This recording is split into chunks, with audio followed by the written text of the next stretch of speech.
MVP Phoenix, game number 2. Their MVP Phoenix just kind of got whomped pretty hardcore by Newbee. They tried to run in a Drone Ranger lineup with a Core Visage and a Furion, which is another hero that isn't really seen a whole lot in the meta. Like, Furion by himself was already a surprise to us, and then they ran a Core Visage. MVP Phoenix trying to bounce back here, and they're going to bounce back in a way that will probably surprise us once again. They go for an Axe first pick. Yeah, the one thing that stood out to me, at least in the last one, was that they picked the Drow Ranger and they picked it with no real frontliner. That was like the big thing to me. Like usually you see like I see Clockwork maybe not so much, but the Slaughter is the one that obviously stands out iconically. Like you usually just want someone who can go in, someone who can tank the damage and everything, so you can have your Drow Ranger just chilling in the back. This one, it's like they didn't really have anybody to do that, but we'll see what they decide to do and how they're going to just jump into bounce back into this one. Started with an Axe first pick. I know Newbee really likes the Axe, but they don't really ever pick it up in the first 2. They usually pick it up third, and they usually respond versus the Axe with, I mean, their bread and butter is like the Rubik's Sanking, so that's kind of the one that just like keeps flashing in my mind. But Juggernaut as well, they love, but Axe is also very good countering to the Juggernaut, so maybe that's what MVP's kind of going for. Maybe they're just like, you know, this Jug maybe was like just a problem because this tri-lane, even though TA was so out of control, maybe they're just trying to preempt some stuff. Juggernaut is a problematic hero, right? Because he's so versatile, because he can run as a mid laner, because he's also a powerful tri-laner, he's also, you know, a really good 1v1 side laner, right? There's so many ways that Juggernaut works in the lane. Yeah, it's like, what? 1-2, why not a Juggernaut, you know? Like, the only way he can be more powerful is that all of a sudden people find out he works as a support. That's really the only way to make him more versatile. Hey, Lon M, right? Yeah. Healing Ward, let's go. So, as expected, you said, hey, Juggernaut doesn't really do the best versus Axe, so better to get the Sand King in this situation for Newbee. MVP Phoenix, I'm sure they have more of a plan than just, you know, like, let's keep the Juggernaut away from Newbee. I'm guessing they had. If I was MVP Phoenix, I'm going into the series, I'd probably say these are our 2 strats that we're going to run against Newbee. You know, preemptively. Not try and see like, you know, what exactly the picks are going to be. Well, let's try this Draw Ranger strategy, or let's try some sort of carry Visage strategy, and let's try this other strat. And we'll see what it is. It's going to be Naga Siren. They picked the Naga into the Sand King too, which is kind of curious to me. Usually, at least for MVP, they kind of save the Naga till later on, but it gets banned versus them like every single time. It just seems like Newbee, I mean, they know they did their homework. Like they know what they're doing. Like the Bounty Hunter ban, the Wisp ban. Like, MVP is a laning pressure team. When you take out their 2 laning pressures, it makes it much harder for them. So it puts MVP a bit on the back foot. Now they have quite a different opener.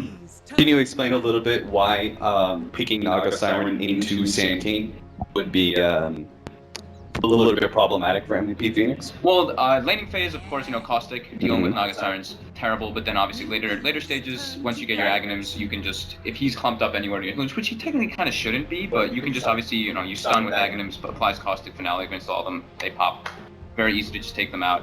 And it's just like, it's just one of those heroes that he can kind of just like set up, and if he can find the Naga, he can kind of just like kill him in those stages. Once he gets his Blink Dagger, before the Naga's like obviously on his point, but it's hard to hit that point when you're getting pressured so hard with the Sand King. And Newbee is a team that they like to, you know, KP is one of those like super game players. He just likes to run at you, make anything happen in the early game in these stages. So that's probably what they're gonna do. They're gonna emphasize a lot on just crushing this Naga in the laning phase. So as a core, right, we can kind of summarize as a core, Naga Siren is good versus physical damage because she has naturally high armor, and she's also very powerful if you don't have enough disables. So heavy magic nuke damage that comes in, you know, like all one you know burst of 3 or 4 seconds is really good for taking out that core, right? Don't give her an opportunity. Burst down with magic damage and don't give her the opportunity to use Song of Siren. That's Sand King. It also does really well. He also he constantly is able to just push lanes in too. So you're always able to get information on the map. You know, just use stun, caustic, quick lane push out. Yeah, same before kind of same factor in a way.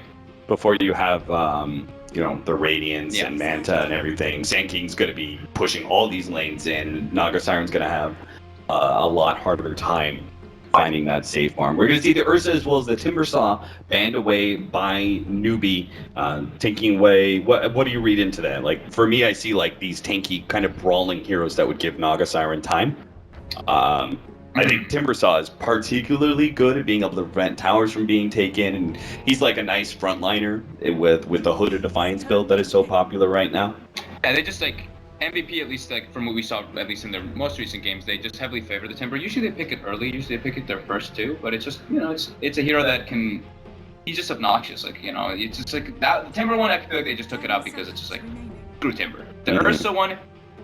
Ursa, they do, the space making. They definitely want a hero that can just run around and do anything possible for Naga. But the thing is that then you don't have a building hitter if they had an Ursa on the MVP's lineup. So NewBee they don't want to deal with I guess they just don't want to deal with those, like both those heroes. They don't want to deal with that early pressure that MVP can dish out with those. Does that also potentially signal that they were thinking about a mid hero? To be able a melee hero to be able to run as their mid. Because if we think about MVP Phoenix lineup of potentially Naga Siren safe lane and Axe off lane, you could have a mid Ursa, and mid Ursa would pretty much be any melee hero, or is that just more of we're just scared of his 15 to 25 minutes and the rotations he does and the early fighting power of the Ursa? I think probably just this is early fighting power, just like getting the blink dagger timing, because like ideally you want your Sanking to be able to make the moves. If you have the Ursa making the moves like at the same like mirror factor, then it's like you're kind of just doing like a trade-off rather than just getting a huge advantage from it. So I mean it's maybe just a hero too. Like you can tank everything really easily. You can tank the burrow strike, you can tank the epicenter very easily. You just pop in range and you're just fine. Yeah. They just don't want to deal with like that type of like early game pressure for sure. But it's definitely a bit strange though to see those two bans. The Timber makes sense. The Ursa. They both kind of seem a little weird to me, actually. But meanwhile, Alchemist and Juggernaut, I think Alchemist is very clearly one of the bans that when you have Naga Siren is usually your kind of go-to. I see whenever a Naga Siren is picked up and it's like, oh god, we have to end this game, and then the enemy team's like, no wait, let's just match the Naga Siren. Let's pick up a hero that also values space and farm and time in general, and Alchemist is absolutely that. He's just so much faster. You're more than likely you get your Radiance and you get your Armlet at like 14 minutes, pretty much as we see like every single time. Unless you get Bounty Ruins and you get like maybe a kill or two, then it's a bit earlier. While Naga Siren, the standard time is usually what, like if you pick up maybe a couple small items like a Raindrop and a Killa, you usually get it probably around like 17 minutes or so, 15 to 17 minute mark if you're not pressured too much. But NewBee's already going to be going for that heavy pressure, picking up the Ogre right away now too with Sanking. So they've got this heavy pressure they can do in the dual off lane, as well as obviously Ogre can just run around. But I think this is a really great way to be able to see a series break down, is that you have one side where a team has to be the aggressors with the Draw Ranger lineup. They need to be able to take objectives early and force this action early. And now they are most likely going to be playing the more passive style, and in turn it's going to be NewBee, the ones forced to be more aggressive. So we can see both sides of the story here. I feel like I wouldn't even like want that though, right? Like MVP is this team. Like I think MVP and I think running you. I don't think it's like sit back style, unless maybe they have Coddle, because Coddle completely changes the whole factors of the game. But just having a Naga is not the same as having a Coddle Naga or something along those lines. To delay the game to an extent. But so they go for this is a like old school MVP, like throwback, Dubu, Witch Doctor, like pretty much every game he used to run. This is I mean it's just a strong lane support. He's good versus like double melee, so Sanking Ogre if they're there. Obviously, the Cask can benefit super heavily. The heal as well versus Sanking and Ogre in laning phase is very strong. And then Axe is a nice setup hero for Witch Doctor as well. Yeah. So laning phase, like they need to be able to shore up their laning phase a bit, right? Because you already have Sand King, who is a very strong laner. You have Ogre as well as the combination of Rubik. You and I had a conversation how the Rubik actually became a much more powerful support hero because he was coupled with a Train Protector. Not quite the same power with the Leaf Seed, but it's still good to have those kind of like tanky, I don't give a shit hero paired with the Rubik, just the way that telekinesis works. And they are going to run a Draw Ranger. Yeah, they already have the Ogre, they have the Bloodlust, they have like a kind of frontliner. Sanking kind of works in a way like early on until he gets like his blink where he's just going to be like a kind of setup. And I was just about to ask you, right? Train Protector or Undying, like which one would you prefer to have as MVP Phoenix? Because you're probably going to try and contest that Draw Ranger lineup, right? Yeah. At least you want to make sure if they run aggro trialing, you can at least deal with it. I guess they're both kind of like a little bit of a risk, right? Because both of them you can give up amazing spells to Rubik. I guess Undying you can give a bit of worse ones. The Tombstone of course can be devastating in a manner, but I think like just giving up like Leech Shield and Tree Armor in like those stages just hurts way more because MVP has no tower hitting lineup right now.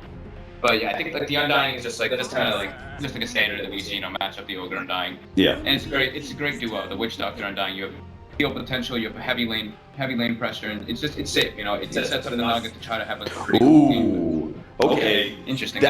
I really like this here because I saw the problem with Naga Siren is not bad at trials. Right. She has some really good stats. She's quite strong in that regard. But they had no catch. They tried to actually contest her draw range. The difference was Newbee had a Rubik always being able to set up into the lead seed. Right here, it's like what Cask is going to be your setup from your two supports. Like that is really poor. Yeah. Right. There's a huge difference in being able to have the catch up of relocating someone with telekinesis and a 1 second potential stun that is slow to also go out. So now we have Vengeful Spirit as a core here, correct? Yes. And we actually have a lineup that has some real power to run aggro tri-lane and contest a Draw Ranger lineup or contest a Morphling tri-lane.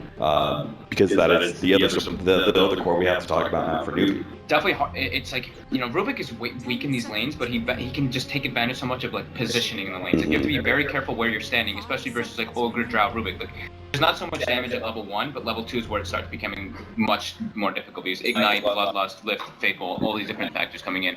But like the Morphling versus Naga matchup, that's gonna be really tough for Duo. He's gonna be able to farm decently, but like I think the Morphling's gonna be able to pressure him quite decently in the laning phase. Yeah. But yeah, it is a QO Naga. I wasn't sure if they really were gonna do it, but I guess it makes much more sense just because like it's MVP. This is just what they like to put Q on that the more like farmer hero. Yeah. Unless it's like Slark, but we haven't seen that too much lately. All right, real quickly, Bogdan, I want to go over predictions. Oh yeah, we didn't see those last time. Yeah, we had a lot to talk about though last time around. We did. All right, total number of player deaths by 25 minutes. I'm feeling like this is going to be a pretty action-packed game.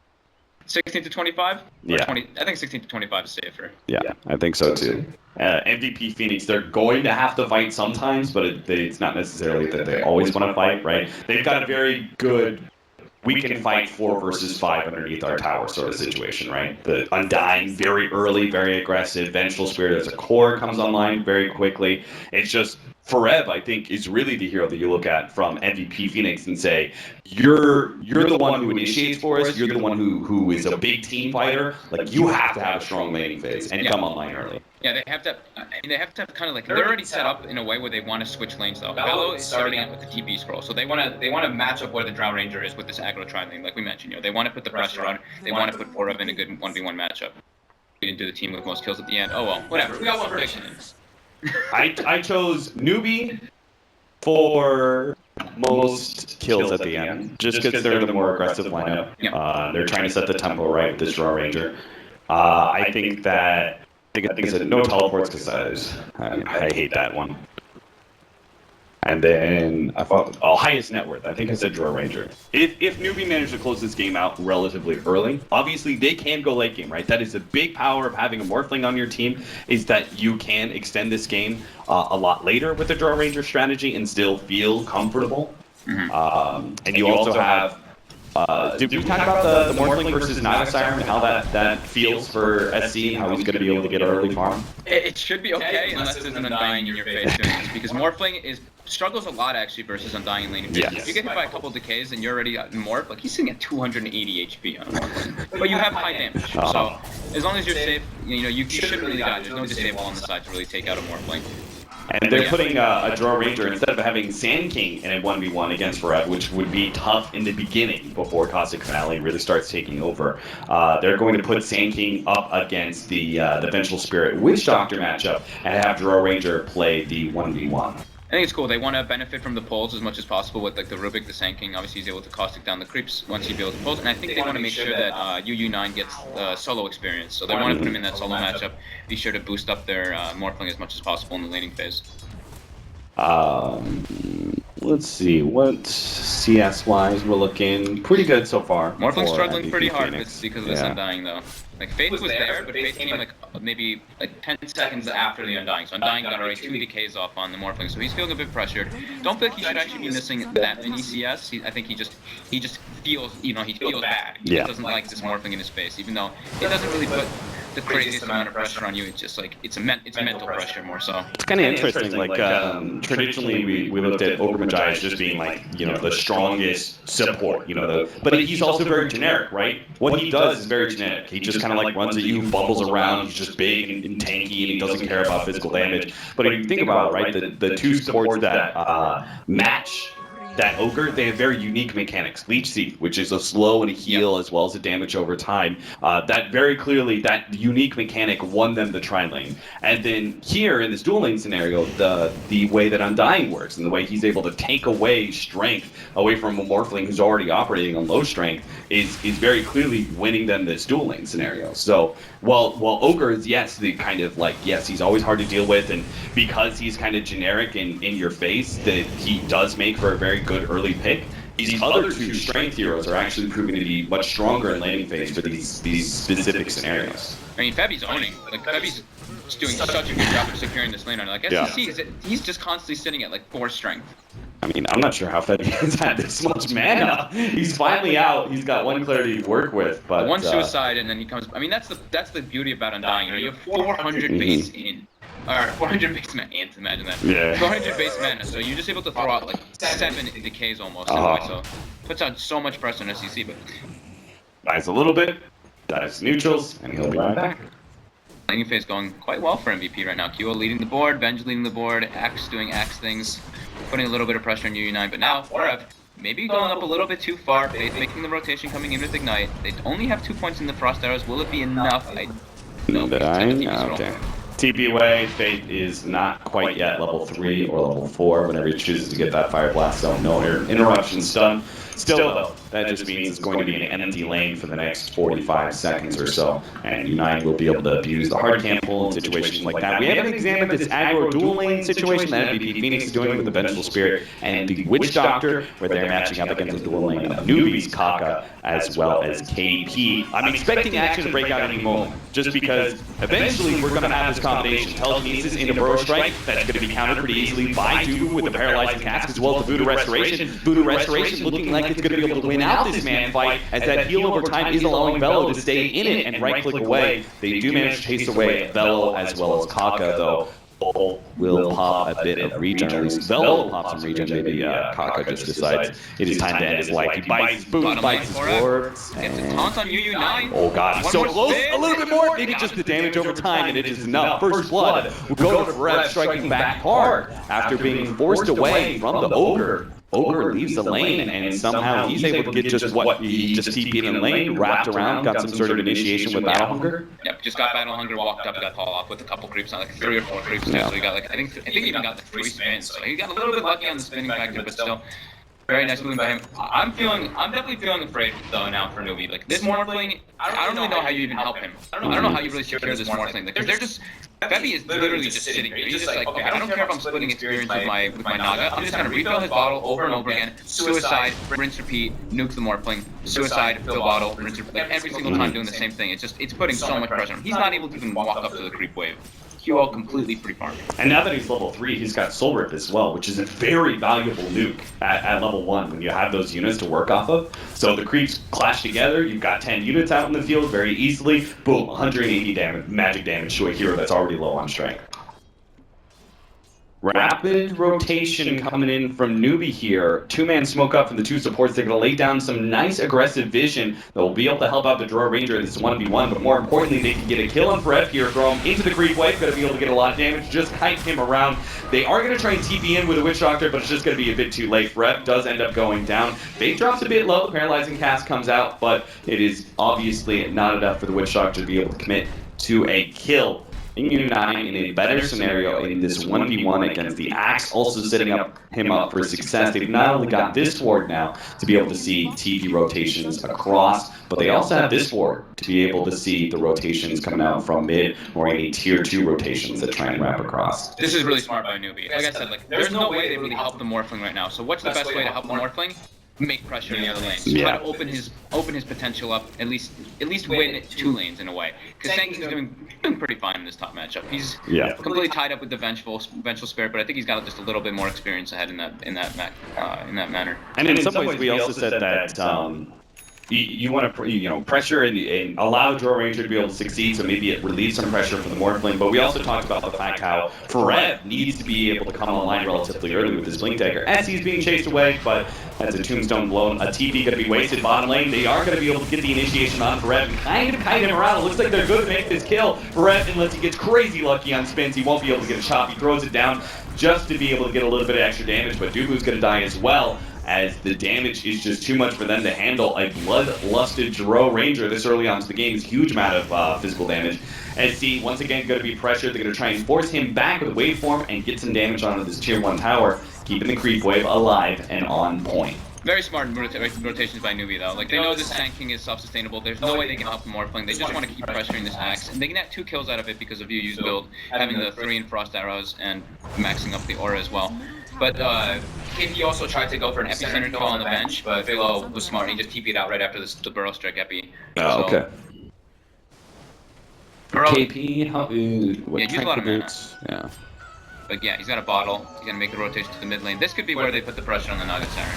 Yeah, this can actually catch out MVP Phoenix while they're pretty aggressive forward here. Nice Sandstorm to be able to dodge any initiating stun, but he only gets a Burrow Strike onto 1, and his team not really able to follow up underneath the Tombstone. It's hard for them to be able to pursue forward. They finally kill the Tombstone. KP almost dying here, but QO can't quite get the kill. And SC, he charges forward, waveform onto 1, gets 1 support, right-clicks the other one down, and now it's going to be QO who's going to be silenced up. Unable to do the Song of Siren till last second, 35 HP. Raindrop. Woo! The raindrop saving lives again. Yeah, that nuke from SC just not quite enough. Damn, that's crazy though. You see how fast Newbee collapsed on that mid lane? They're like, this tower is important right now. We don't want to lose the tower at 8 minutes. Bring 5 heroes.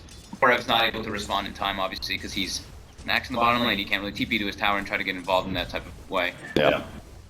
And that's a large part. Oh, swap back. Telekinesis though. Velo put back into his place. He's going to be peppered away at some Frostros, and they will be able to get that kill. Waveform forward. And they get 1 paralyzing cast bouncing around, but it's not going to be enough to save Duba. Looks like he gets bounced over to U9. He will actually be able to stay alive. KP is going to have to dive in deep for the Burrow Strike and might be able to escape still. Burrow Strike onto the Witch Doctor is going to be able to kill him, popping the Caustic Finale, slowing the pursuit by MVP Phoenix. This is creating space for SC and U9 to go back into right-clicking this tower as they're still trying to chase KP a bit. QO, he knows nothing really going to come of this 1v1, so he's just going to hop up to the top lane, get some farm there.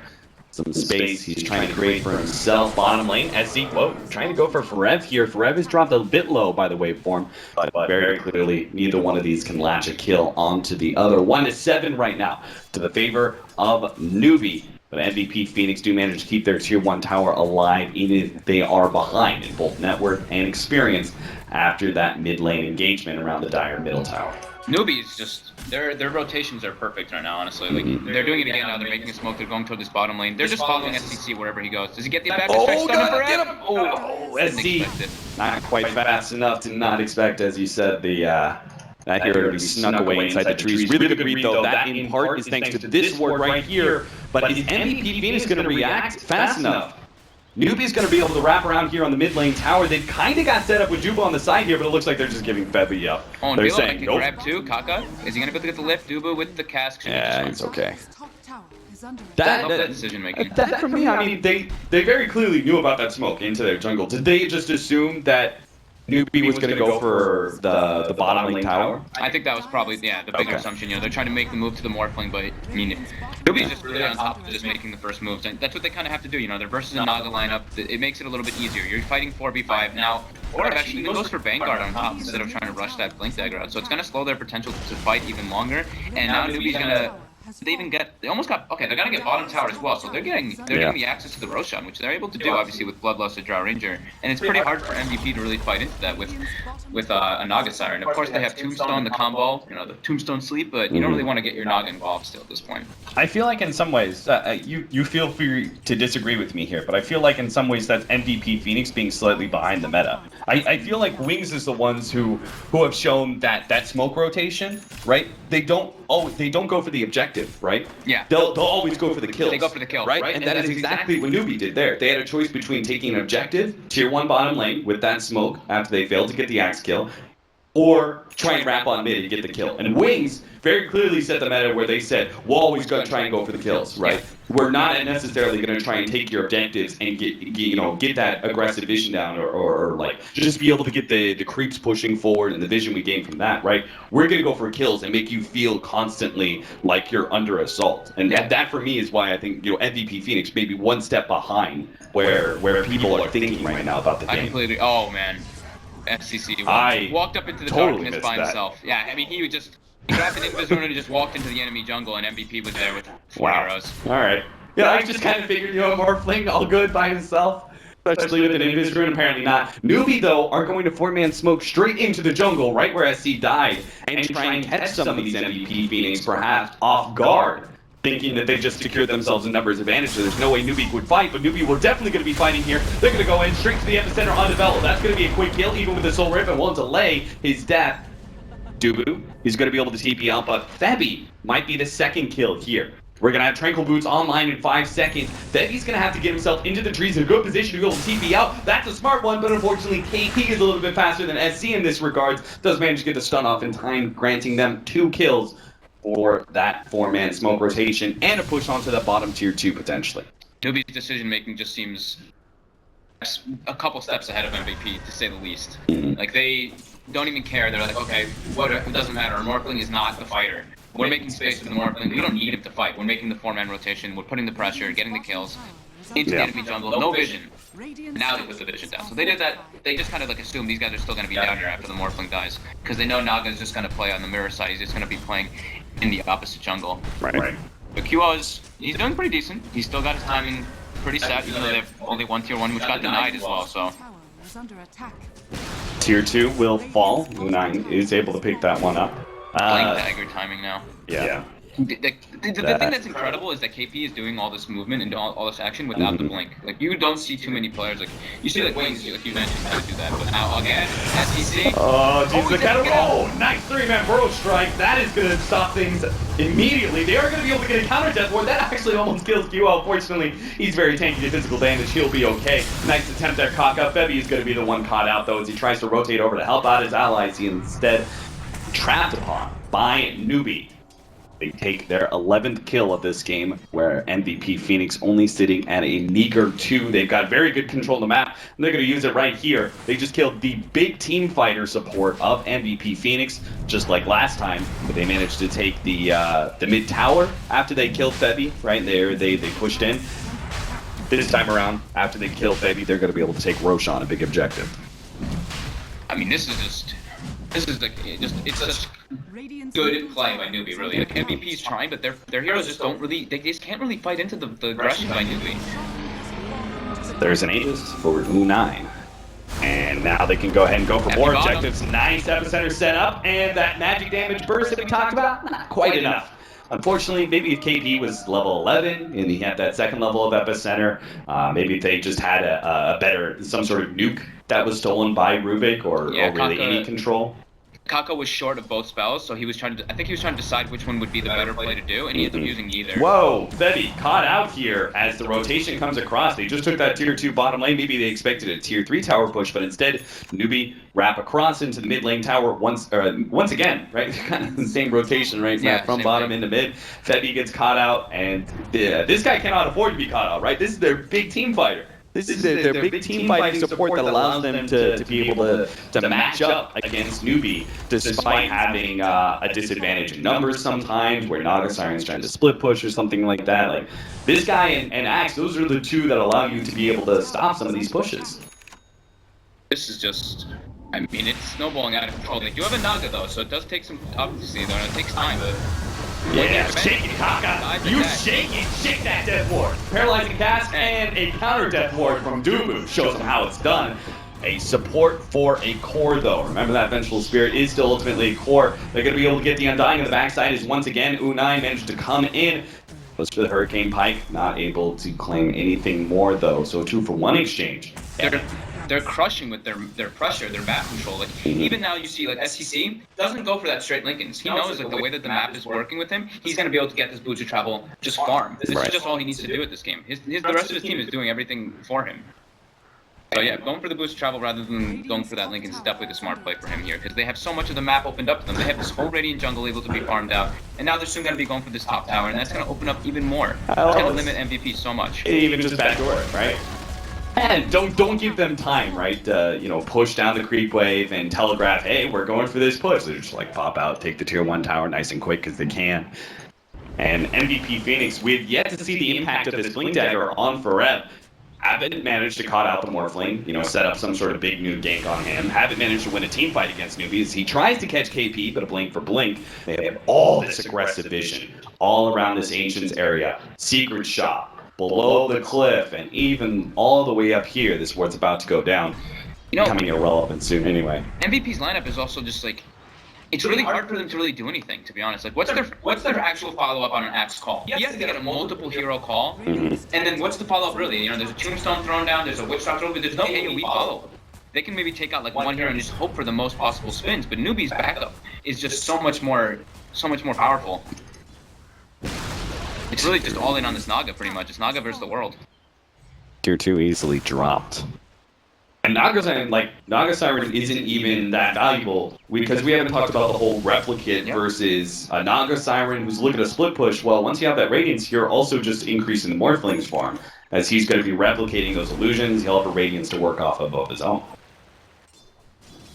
Yeah, I mean, losing all these... I mean, they've lost every tower. They've lost every other tower. Their map control is negligible. Can't even get the bounty rune, huh, Kiwo? And see, literally half a second ahead, they're going to be able to get the call, and see starts morphing to strength, but they're just not going to be able to take it out fast enough. Yeah, this is at the point where the Morphling becomes... Oh god, another 3-man burrow strike into the epicenter. Goodbye, Kiwo! You'll die from this damage over time. The Song of Siren not lasting long enough for any of his allies to escape, it looks like. Brett, he'll be going down here to TP away for one. But, that is just going to be the Undying getting out. Everyone else goes down on the side of MVP Phoenix. Then the bottom lane fight, KP, has just been a monster all game long. It's like, we don't even get to the point right now where we're going to be able to see, like, they have no lockdown for Morphling either into the later stages. So the later this goes, it just becomes, like, impossible for MVP, I feel. Even though they have a Naga Siren, it's not a winning Naga Siren lineup.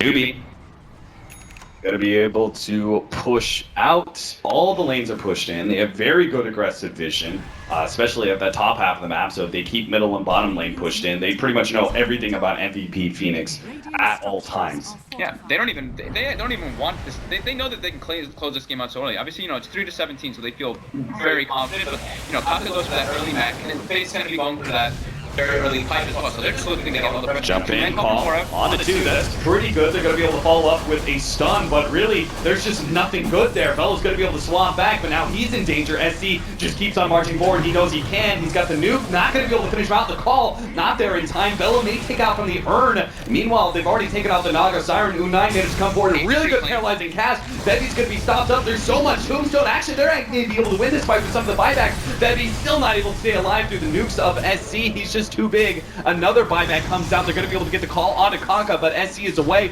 They're sacrificing some of their supports, it seems like, as the Tombstone prevents their escape. But most importantly, SC did manage to get out despite all those buybacks from MVP. Yeah, tons of buybacks from MVP. They end up losing their main cores. That Tombstone was actually so good. Oh, I thought I heard 2 buybacks. All right, that was just Was it Bevy. 2? I thought it was 2, but I don't know. I must have heard something crazy. That was just a buyback from I heard 2 Bevy. as well. Okay, so it was just a Bevy buyback. Okay. And his damage was already dealt with that Tombstone that he placed, but yeah, like when your bench is he's pretty much acting as a support there. You know, he swaps his teammate out and then he just dies. Like he wasn't even able to do any single right click. So very hard to say, but it just doesn't seem like the bench pick is really working out for them at this point. Yeah. Can you think of, because we needed an aggressive core, right? Can you think of one that would have been better than the Vengeful Spirit? Not off the top of my head right now, but I'm sure there's definitely like a bunch of different factors. Because like their lineup is actually just so single. They don't really have the follow up for the Axe call. They really don't. It's just like they're really depending on this Tombstone handing up like they're there. You know, like 15 zombies on each people. Right. Do you think a better controlling hero? Right. We wanted the Undying. What about the Witch Doctor? I think the Undying and Witch Doctor could work. I think the Newbies, like the way they set up their lanes was like super smart, and they're able to fight. I don't know. Like Newbee just seems like such a stronger team, to be honest with you. I think it's not only up to the drafts here, but I think it's definitely it's hard for this Venge in this game. It really is just super difficult for him. They are taking away all the vision laid out by MVP Phoenix recently. They just have this one laning ward, very defensively postured.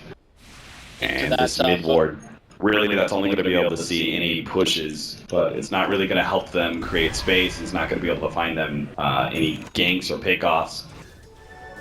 Witch Doctor has a 4-staff. I mean, they have to play sort of a distance game in some ways. So this mobility item is definitely needed. I mean, this is like I kind of said. This is the Naga versus the world, but Naga versus those heroes doesn't even match up too well in like that. Him fighting them by himself. Like, and you can just see like MVP feels so pressured, completely locked in their base. Newbee 3 wards just trapping them there. They're able to see any movement that they try to do. And QO's trying his best. He's in the enemy jungle trying to do what is possible. He's got his boots of travel picked up soon, but he just he's trying. He's trying his best to find farm where he can. There's not really a whole lot. How did he get out here, by the way? Did he boots of travel to a lane that was pushing out? I'm just trying to. I think he just walked. He doesn't walked past he some didn't of the even pick up woods. the boots of travel. Yeah, I think he just got them up. Yeah, you're right. Yeah, he just like walked up there and he's that's where he like his safest place is the enemy jungle. That's when you know you're feeling a bit upset. Yeah. You can't just sit in your lane and take whatever farm is pushed into you, right? You have to make more farm efficiency than just that. So. 4-man smoke out. MVP Phoenix desperately need to be able to get a big pig here and transform that into some semblance of map control. They're going to be able to have their smoke pop here. They're going to go for the swap back on a base. KP is sitting on the side here. The call goes down. KP comes forward, does manage to get the burrow strike on a Perez, tries to run himself forward. A good silence out there from Velo, but U9 is actually kind of stuck here. He's going to have heroes right up in his face. There's going to be no physical damage coming out from him, and if Perez can get this chop on the face, then it'll be a big movement speed boost, but now here comes the Song of Siren. Everything starts slowing down. They're going to be able to catch multiple heroes here. Even if U9 managed to get away, the 2 supports are definitely donezo. Ruby's going to be the first to go down. They will eventually be caught here. And the core is kind of sitting on the side still looking for an opportunity to make a go, but they realize with their supports down and a little bit of extra movement speed thanks to a Culling Blade onto an illusion will push forward. Still, Newbee. They got caught, yes, but that was a 4-man smoke, and they only got 2 supports. I don't think that really transforms into anything big for MVP Phoenix, right? It gives QO pretty much a full another item at least, because I think he got both the kills, which it's good. It's small steps. That's what they need to be doing now at this point. But it still gets to the point where how do you kill this Morphling? Like, if we get to that stage, like, how do you really bring down this Morphling? It's going to be insanely difficult with their lack of lockdown for him. Forever getting the target here at the net, but said, oh, he blinks away just in time. Oh, good timing there. I'm not sure if he just blinked because he saw Morphling coming forward, and maybe that's why he reacted, but either way, he gets ahead of the epicenter. Like, Newbee, honestly, like, the way that they're playing, like you said, it just seems like they're like, a little bit like more in time with the meta. Like, U9 as well, like, his play there, I don't know if we didn't say it or anything, but instead of just like Hurricane piking himself and just running away when he was being chased there by the Naga, he Hurricane piked the Naga, so QO slept and he was out of range to sleep. So that was actually a really big individual play that just like it was kind of hard to notice in the big fight that was kind of going on. All right, Fog, we barely missed. 28 kills at 25 minutes. What? And we went for the upwards of 26. Oh well. Oh well. Manta for the Dro Ranger. We almost have the, I mean, we've already seen SC kind of pop his head out and try some nuke damage. We saw the Undying drop pretty low in the mid lane when SC tried that one, and he doesn't even have the Ethereal Blade yet. He's going to be picking up soon, though. Yeah, still just QO having to, he's trying his best. He's trying his damage to find as much harm as possible, but not having these tier 1s taken out at all, like the mid tier 1, like really makes his access much worse. He's able to throw his illusions at least into the jungle there, but he's not able to really farm out the mid lane, not able to cut the bottom wave at all just because of this. Maybe they'll be able to net this tower mid, but no, they're afraid. They don't even want to try it. Newbee, smoke. I think the ward from MVP actually caught that smoke, so they're probably going to group up inside of a high ground or hide in their base or just like QO farm somewhere and then just the rest of them will probably just hide. Is this about the time? Because before you had MVP Phoenix hemmed in, you knew basically whenever they pushed out where their wards are going to be, most likely, unless they were super defensive, in which case you don't really care that much. They did their smoke. They've managed to push out some. Is this the time you think about buying a gem just to re-control the map? Oh, jump in. This is going to be real bad. That's going to lead into a silence eventually here. QO doesn't really stand a prayer here. Vietnam Manta, maybe, just maybe, he'd be able to get rid of that silence and get the Song of Siren off, but he just doesn't have that item yet.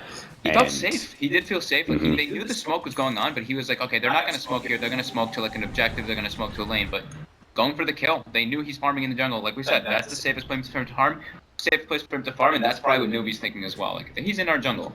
I think that their better play is definitely buying a gem. They put it on QO, at least able to control the map, make sure that they're not getting all the. Oh, the call goes out. Fred is going to be the target here. Telekinesis, the Tombstone's behind him. They get really good heals up. The Tombstone will eventually die here. U9 focuses it down pretty well. He keeps the rest of MVP Phoenix back too. QO bought back for all of this.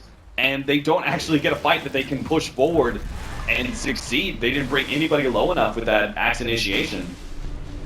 Yeah. They really wanted to try. They wanted to get kills. Absolutely. And them not getting kills, that's actually super detrimental now. It slows down the Manta style a lot by QO. And yeah, Newbee now, complete access, complete control of the map. Bottom lane is kind of pushing in MVP's favor, but yeah, there's no way that they can get there, no way that they can benefit or capitalize on it. In some ways, that buyback was necessary, right? Just because Throw Ranger lineups push so quickly, you need to try and get the jump on them before they push into the tower. Right? So. Yeah, definitely. I mean, especially because they have Aegis still, and he's level 16, so he's got that little bit of a power spike from his level 3 marksmanship. Yeah. 2 minutes still on the clock for that Aegis. Newbee continue to push forward with confidence. Still don't have the Inferior blade, but they want to make use of this Aegis, and they could potentially end the game right now because QO does not have a buyback. They know that too. Telekinesis call. They do manage to grab U9, but there's just no follow-up for MVP Phoenix. They're just trying to keep Red alive, but there's no threat on the Newbee side. They're all very high HP. SC comes forward. He's going to be targeted a little bit, but he bounced back by the Hurricane Pike. Bevy, he's going to be the one blown up instead as he comes forward for Decay. All of the strength of the world won't stop him from going down. QO going to be targeted here, but Epicenter with the silence going up. They swap him back, but again, it's MVP Phoenix just trying to keep some cores alive rather than getting the kills. Finally, to jump forward, and there's the first culling blade of the match. Fred managed to get a really good call out, but it's only going to be able to kill one core, and he's still going to be pecked down by this Hurricane Pike U9 Throw Ranger. He keeps his distance and rips cores apart. Now it's only QO left alive, and Newbee will just end this game right here, right now. They're just going to move to the second lane of racks. There is only one buyback for MVP Phoenix. 20 seconds left for all the other heroes, so maybe they can buy back and defend their top lane of ranks, but Newbee are still going to be in an extraordinary situation here in this game number 2. Very unlikely. Yeah, Naga versus the world, there's no way that you can do it in this type of game. Newbee, they realized what went wrong in the last fight too. Like the Tombstone went down, and they instantly, you could see all 5 of them switch to it automatically, not caring what was position. There's a call. Oh, but Hurricane Pike over the cliff. They are going to be able to catch some of these heroes. Forev, 5 seconds. He may still be able to catch some people here with this call as the Song of Siren wears out. 1 more second. He needs to be able to get U9, that's for sure. They're going to try and collapse on him. He still has that Aegis, though. Meanwhile, Bell in the background is being pummeled by SC as this carry Morphling goes to work. Finally, they manage to bring down U9, but that's just the Aegis. They're going to try and go for Kaka next. A mini Rubik as an Undying managed to steal that ultimate, but Bevy, the real Undying, he'll be the ones dying.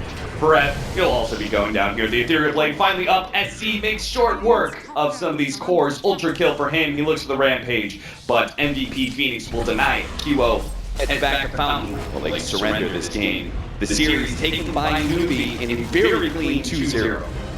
Yeah, it almost seemed like the lanes were not so great for Newbee, but the rotations they made, they recognized what the problem was. They're like, all right, we can't help our Morphling by just actually helping him. We have to help him by making moves to the other lanes. They did that, and then